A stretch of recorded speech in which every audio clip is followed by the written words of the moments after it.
Welcome to Chillin' 101. We hope this video helps. You start by getting prerequisites in place.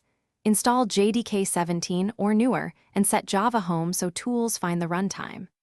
Next, install Visual Studio Code or full Visual Studio and add the Java workload or Red Hat Java extension, because extensions provide language support and debugging. Once done, verify with Java version and open the editor. Make sure the Java extension appears in the Extensions pane. This ensures the editor can compile, run, and provide IntelliSense immediately. Now you configure a project so code compiles and runs. Create a new Java project or import existing Maven or Gradle files. These tools manage dependencies and lifecycle. Then set the project JDK in Settings and confirm launch. JSON and tasks. JSON reflect your main class and build commands because mismatched JDKs cause confusing errors.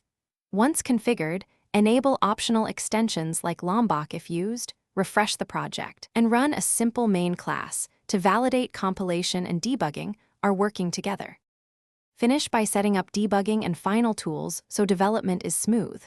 You place breakpoints and run the debugger. Adjust settings like class path and source paths to match build output so stepping works correctly.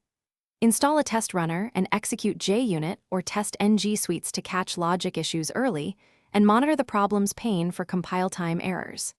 If something breaks, check path and Java Home, ensure the extension versions match your editor, and restart the editor. This fixes most environment mismatch problems. Thanks for watching. Consider subscribing if we helped you.